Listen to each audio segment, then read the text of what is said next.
Well, switching gears, I read a new poll that found only 22% of Americans support President Biden's decision to pardon his son Hunter. On the bright side for Biden, that's double his approval rate.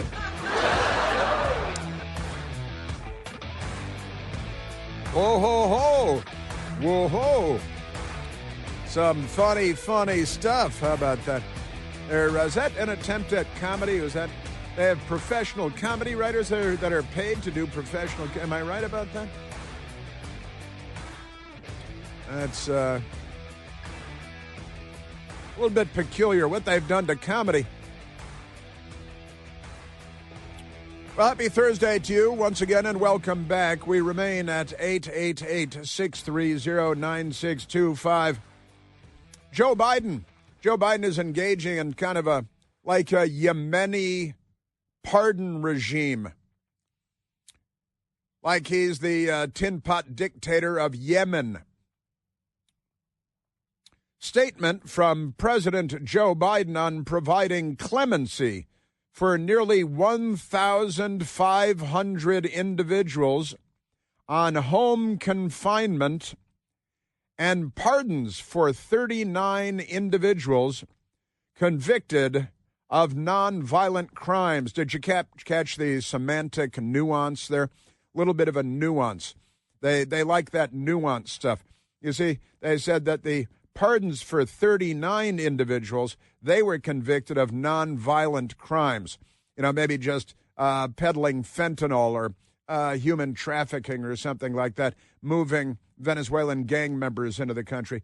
39 that received pardons from Joe Biden, convicted of nonviolent crimes. But they did not say that the nearly 1,500 individuals on home confinement often happens after you've done time in prison, that they get clemency from Joe Biden, 1,500 approximately, plus 39 who were convicted of nonviolent crimes, which doesn't necessarily mean that they're not bad crimes. You know, trafficking in fentanyl, for example, I think is a bad crime, but would be considered to be a nonviolent crime.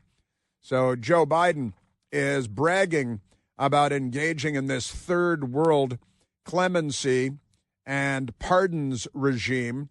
And the news media will not be looking into whether these are friends of the Democrat Party and friends of the family, because why would they do that, for the love of? Please, come on. Completely nuts. America was built on the promise of possibility and second chances. That's what they always say when they're going to give clemency to everybody. So he's giving clemency. I hope there are a lot of Haitians in there. You think there are a lot of Haitians in there? Because, you know, the Democrat Party likes Haiti. That's why Haiti's in such great condition. Am I right? Completely crazy. Nuts. So Joe Biden with a mass pardon, very third world. And when we were talking about it today, Michael Piercy said, expect more pardons from Joe Biden before he's gone. Certainly, I've been predicting his brother James is going to get a blanket pardon. I was theorizing maybe on Christmas Eve. It'd be a great Christmas gift to himself, since if his brother James were called in to testify, he might have to testify against his brother Joe, who will have to give him a pardon to make sure that he clears the decks before he leaves the White House. Isn't that amazing stuff? So lots and lots of pardons and clemency, because Joe Biden is, you know, Democrats, they love to do this. The pardons, clemency. I can do that. Why not? Does anybody here in the White House have friends that would like to have their criminal records expired? Here's the Associated Press. Biden commutes roughly 1,500 sentences and pardons 39 people in biggest single-day act of clemency. The biggest single-day act of clemency in the history of the country, of the United States of America. President Joe Biden is commuting the sentences of roughly 1,500 people who were released from prison and placed on home confinement during the coronavirus pandemic, and is pardoning 39 Americans convicted of nonviolent crimes. See how we're differentiating. So the 1,500, they could all be violent criminals. They hadn't, the way they phrased this, That's I speak the English language. Amazing stuff. It's the largest single-day clemency act in modern history. Modern, maybe during the Revolution or something. Now, when President Trump comes in and pardons 1,500 people from January 6th that were all thrown into prison without lawyers and in solitary confinement and for nonviolent crimes, the news media will go crazy. They might self-immolate. They'll burn police cars. They'll smash windows out at banks. They'll loot drugstores because President Trump did the exact same thing that Joe Biden just did a month earlier. And the press will become furious because they're filthy, corrupt, dishonest, dishonorable people. The commutations announced on Thursday, that's today, are for people who have served out home confinement sentences. Well, then they would be done with their sentences and they don't need clemency, right? For at least 1 year after they were released. Prisons were uniquely bad for spreading the virus. They mean the Wuhan Red Death from Wuhan, China, that they lied to us about. Here in the United States government, they lied to us about it. And some inmates were released, in part, to stop the spread of the Wu. I just added of the Wu to the Associated Press story. At one point, 1 in 5 prisoners had COVID-19, according to a tally kept by the Associated Press. Well, that's fascinating and unimportant. Biden said he would be taking more steps in the weeks ahead and would continue to review clemency petitions. Now, the Democrats, there are lefties in the United States that are pushing Joe Biden to grant clemency of sorts to every death row inmate in the United States of America because the Democrats love murder. They're the left, right? Absolutely crazy. They love, that's why they love the CEO being murdered by their boy Luigi. Hey, Luigi, why you killing the CEO? Well, because he was there. And the Democrats are okay with that. Yeah, for people that served their sentences for at least 1 year after they were released. And because COVID, there's still the New York Times is currently not looking into who these people are and whether they're friends of the Democrat Party. Biden said he would be taking more steps in the coming weeks. Isn't that amazing? The second largest single-day act of clemency was committed by Barack Obama with 330 shortly before leaving office in 2017. Remember when Hillary lost and Donald Trump won? That was hilarious. And the Democrats love crime. They love criminals. Because you got to keep in mind, the problem is not our guns, it's your sons. And so the Democrats engaged in this third world banana republic style of corrupt injustice. Isn't that amazing? Yes, it is. The clemency follows a broad pardon for his son, who was prosecuted for gun charges and tax crimes. He's fine, though. Biden is under pressure from advocacy groups to pardon broad swaths of people, including those on federal death row, before the Trump administration takes over in January. That's right, all the people on death row. You know why you're on death row? You're a murderer. You're a terrorist, a mass murderer. And Democrats love mass murder because they're not liberals, they're the left. Nobody commits mass murder, perpetrates mass murder like the left worldwide. Isn't this an amazing story? Clemency is the term for the power of the president has to pardon, in which a person is relieved of guilt and punishment, or to commute a sentence which reduces or eliminates the punishment but doesn't exonerate the wrongdoing. It's customary for a president to grant mercy at the end of his term, using the power of the office to wipe away records or end prison terms. It really, I think when Trump comes in, he should probably have Biden arrested for abusing this power. Pre-dawn raid, FBI battering ram, spotlights, CNN crew across the street, all that stuff. Isn't that amazing? Yes, sir. Now, there's a Democrat in the House of Representatives named Jim McGovern and 34 other lawmakers, I bet they're all Democrats, are urging the president to pardon environmental and human rights lawyer Stephen Donziger, who was imprisoned or under house arrest for 3 years because of a contempt of court charge related to his work representing indigenous farmers in a lawsuit against Chevron. Yeah, man, Chevron bad. Natives good. Let him go, man. And then we'll smoke a fat joint and we'll be happy. We'll high five. It'll be great. Others are advocating for Biden to commute the sentences of federal death row prisoners. All of them. His Attorney General Merrick Garland paused federal executions. Biden has said on the campaign trail in 2020, when the intelligence community tampered in our election and corrupted our presidential election. Merrick Garland said, Biden said on the campaign trail in 2020 that he wanted to end the death penalty because they love murder, but not punishment. They love crime, but not punishment. He never did it, and now with Trump coming back into office, it's likely executions will resume. During his first term, President Trump presided over an unprecedented number of federal executions carried out during the height of the pandemic. Well, at least they avoided the Wuhan, Can't get the Wuhan after you get the needle. Da-da-da-da-da-da. Yes, sir. Well, I sleep with the sun and I rise with the moon, but I feel all right with my needle and spoon. It's lethal injection, and it'll get you out of the whole thing. That whole COVID thing is no problem after that. Isn't that amazing?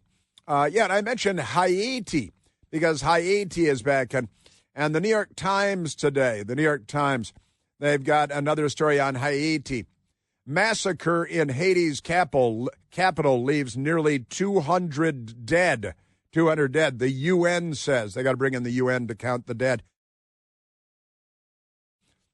The killings in Port-au-Prince in a slum there, which appeared to target practitioners of voodoo, were ordered by a gang leader.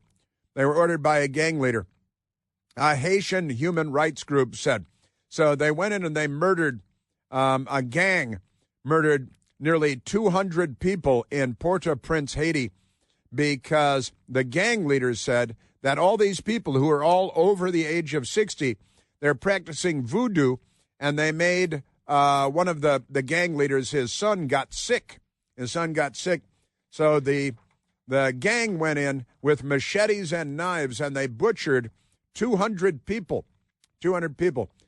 The terror, massacre, and voodoo in the latest episode of gang violence in Haiti. The murder of more than 180 elderly people in Wharf Jeremy, a slum fueled by accusations of witchcraft. And that reminds me, because we got new numbers on all the illegal aliens in the country, and there are a whole lot of them out of Haiti. Just amazing stuff.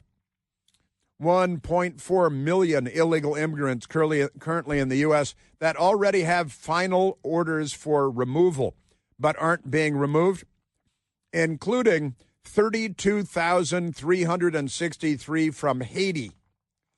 But the Democrats will tell you, but at Haiti, they're not sending the gang members and the voodoo people. And just don't say they eat cats, right? Because if you say they're eating cats in Ohio, then you're spreading misinformation and you're a racist. But when the New York Times reports that more than 180 elderly people were hacked to death with machetes because a gang member said the voodoo practitioners made his son sick, that's okay. That's just good journalism. The Democrats are very, very mentally ill. This Christmas we celebrate the gift of life, don't we? We know whose life. Now you have an opportunity to share that gift of life with a mother with child and her baby. Imagine a young woman facing an unplanned pregnancy, feeling all alone and unsure of what to do, searching for hope, and that's where preborn ministries come in. When Valeria found out that she was pregnant, she was beyond terrified. Valeria began searching for an abortion and called a nurse at a preborn network clinic who walked her through her options. You know, choice. It's about choice, including the true reality of ending a baby's life with the abortion pill. When she heard about that, Valeria knew that she couldn't end her unborn child's life, and Valeria chose life and now has a beautiful little girl. This Christmas, for just $28 American dollars, you can help save a human life. And thanks to a special matching grant, your gift will be doubled by the good people at Preborn. To donate to the wonderful people at Preborn, all you have to do is dial pound 250 and say the keyword baby. You dial pound 250 and say the keyword baby, or you can go online to preborn.com/plant. That's me, preborn.com/PLANTE. Yeah. All right, I got more. I got Elizabeth Warren. She loves murder. I think she wants more of it. She's not a Native American either. Chris here with a list of things that none of us should trust. The Washington Post, the New York Times, anything on CNN. Here's a list of things that I do trust. The Washington Times. Support real journalism for just $1 a week at washingtontimes.com/Chris. Now, President-elect Trump today went to the New York Stock Exchange in New York City. He was named Time Magazine's Person of the Year. He's on the cover of Time Magazine with his Person of the Year edition, and it's a very flattering picture, surprisingly. And President Trump rang the bell to open the session, the Dow Jones Industrials on Wall Street today. And there's a kind of a fun fact here. He's the first president of the United States, and he's not currently sitting president, to open the stock exchange, ringing the bell, since Ronald Wilson Reagan. Since Ronald Reagan, the first guy since Ronald Reagan to ring the opening bell on Wall Street. And that's kind of a fun honor, a distinction, because, gosh, you'd think, I was asked this morning, who do you think was the last president? I said, George W. Bush, 9/11, something like that. But no, the last one, Ronald Reagan, the great and wonderful Ronald Reagan. Donald Trump, Time Magazine's Man of the Year, not even an insulting photograph. I'll bet the story's insulting. I haven't seen the actual story yet. But Trump rings the New York Stock Exchange bell as Time Magazine's Person of the Year. He's not a Man of the Year, he's Person of the Year, because Democrats don't recognize gender anymore.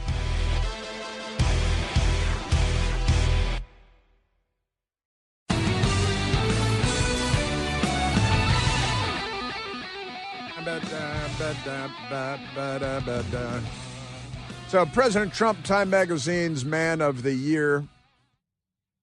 Again, it's his second time Man of the Year, right? And Trump, the first president since Ronald Reagan to ring the New York Stock Exchange bell, celebrating his second Time Person of the Year win. It's his second President of the United States win, too.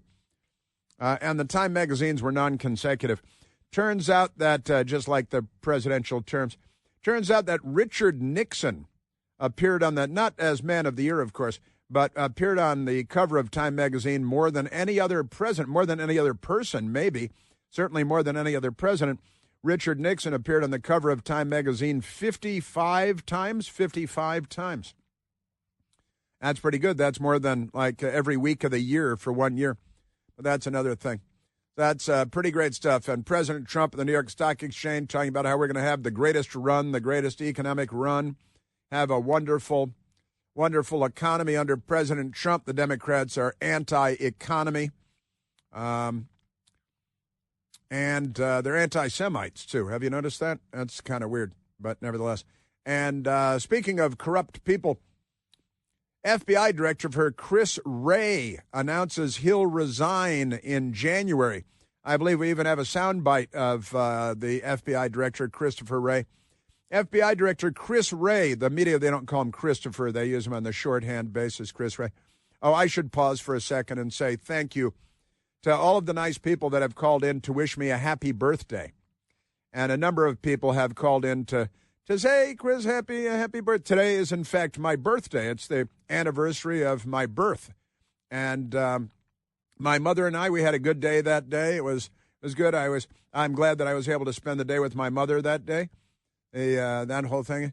And I'm sure that she was my mother because I was there and so was she. The anniversary of the date of my birth. That is a fact.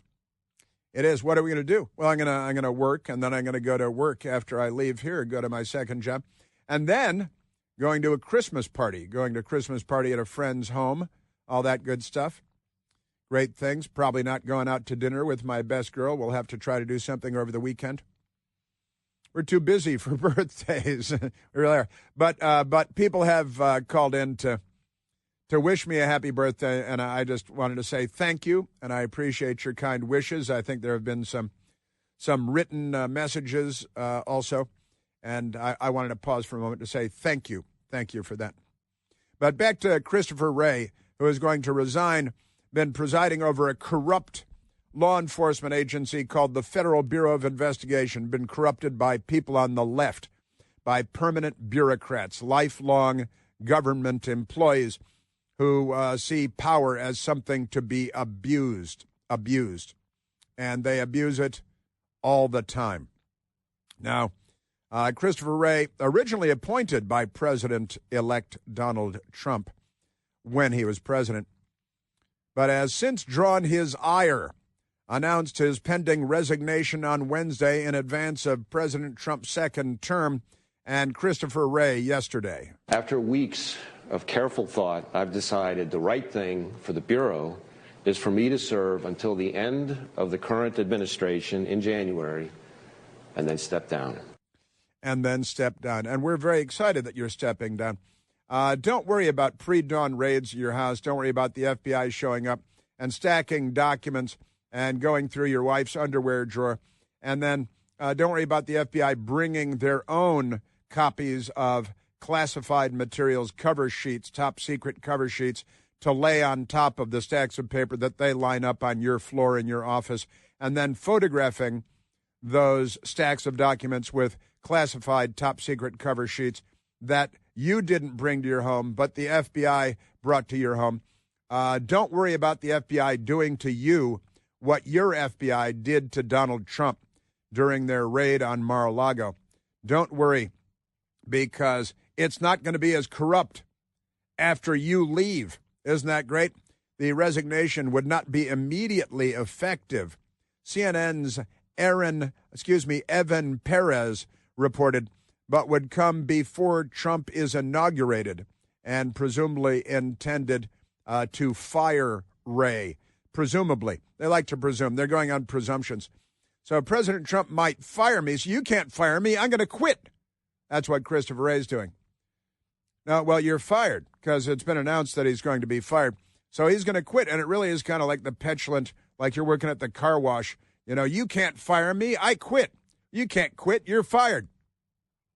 The New York Times reported that the corrupt Christopher Wray, with the permanent sneer on his face, told Bureau employees on Wednesday that he intended to resign in January. He's going to resign in January, bowing to the reality that President-elect Donald J. Trump had publicly declared his desire to replace him. Which network will hire him? That's what I bet the networks are fighting over him right now, because they love to hire, like, who's the corrupt FBI agent that they hired? Peter Strzok, who was, Lisa Page in the Xerox room and with lampshade and all that stuff. Amazing stuff. FBI directors serve 10-year terms, and Wray would have otherwise had 2 years left in his term But Trump has long railed about the deep state and the FBI and the DOJ for their role in prosecuting him. It's not just him. It's much broader than that. But it's too late to educate the news media because they're too busy praising assassins and murderers. So good, he'll be gone. Now, let me get to another story that is kind of a big deal, I think. And it is Pete Hegseth, the latest smear on Pete Hegseth. And this is kind of fascinating for a number of reasons. A left-wing hit group that spends most of its time attacking Clarence Thomas. They're awful, they're fake, they're not a real journalistic organization. They go by the name ProPublica.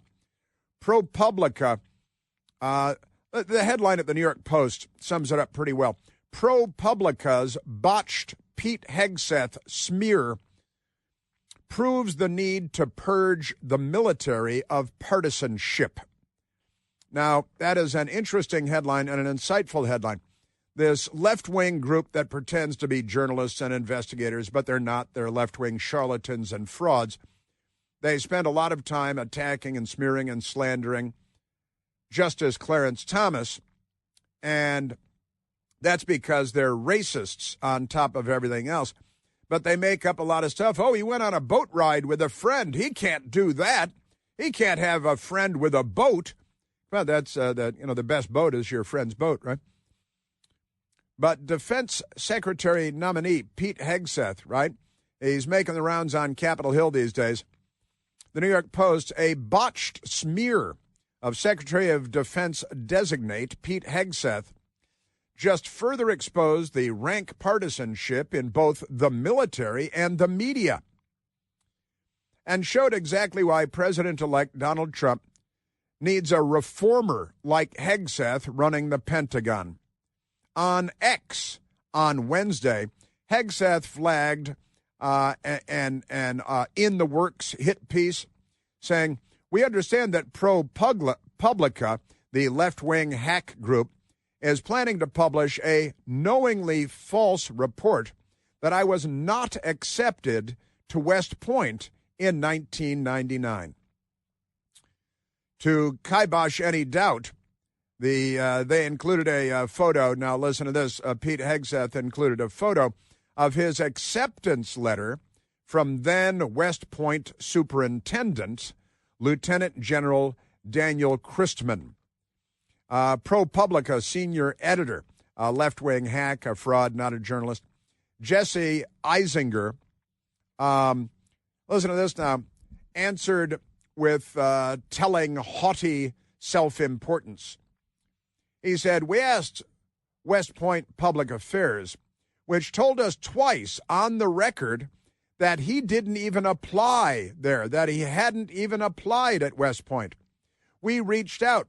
Hegseth's Spox, S-P-O-X, that means spokesman or spokeswoman, but too many letters for them to type, so they use Spox instead. Gave us his acceptance letter.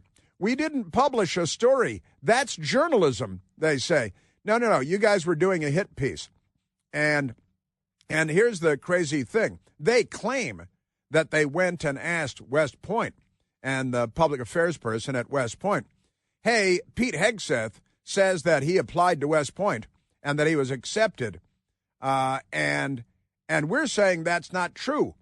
And West Point said, according to these left-wingers at ProPublica, West Point told them, "No, we have no record of Pete Hegseth applying to West Point, and we have no record of Pete Hegseth being accepted."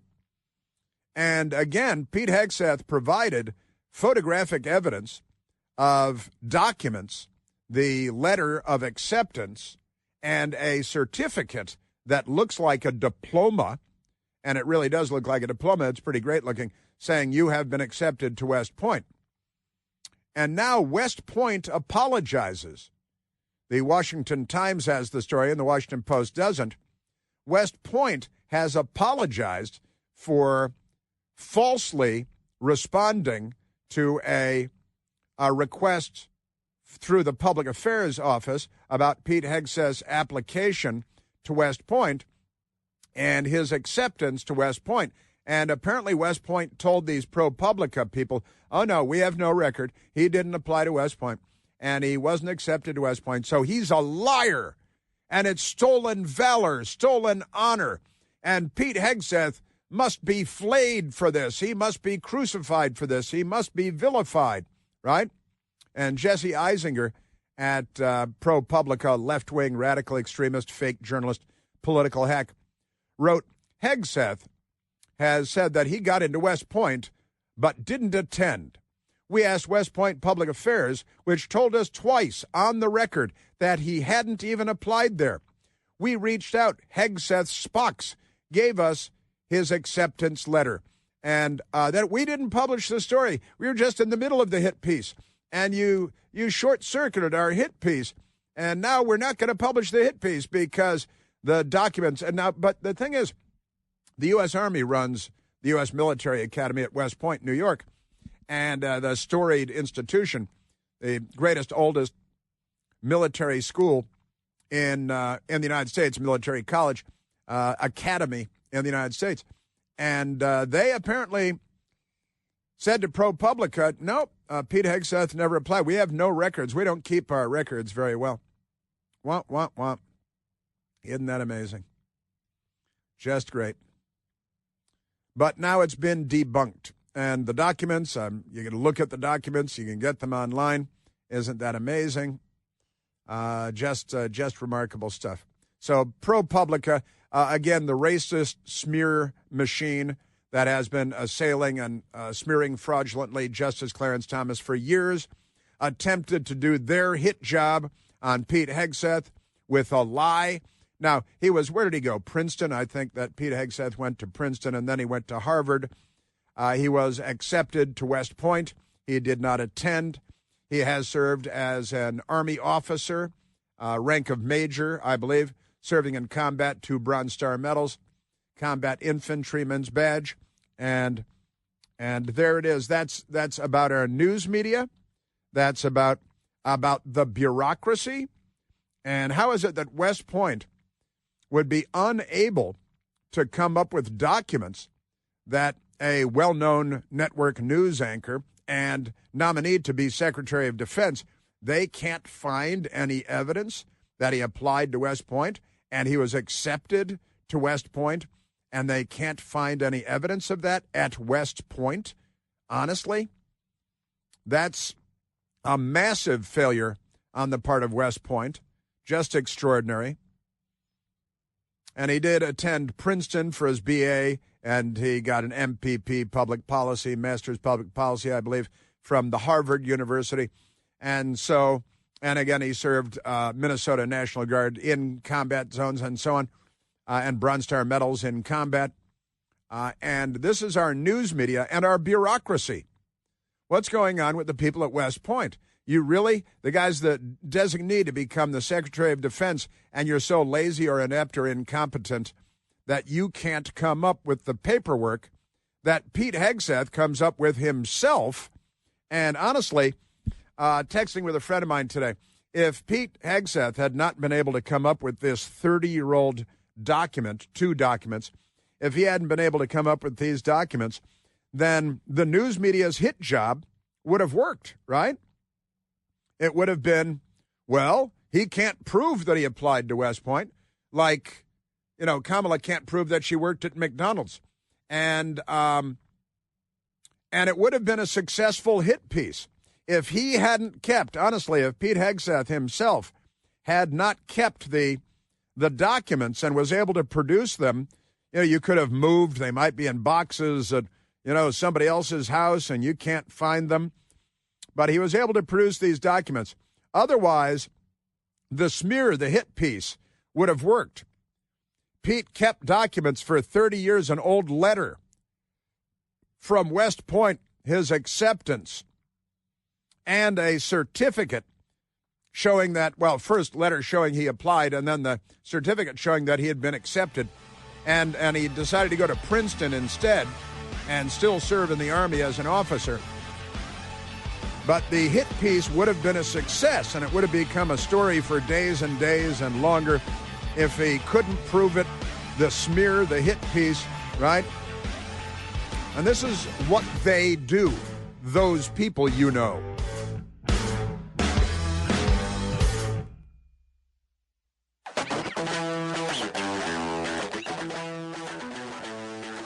Okay, Elizabeth Warren is not a Native American, and she says that the murder, the assassination of a 50-year-old father of two who worked hard in life, was a valedictorian of his college class, said, well, you know, you can only make people so angry before they start killing, and she shrugs like, you gotta expect that.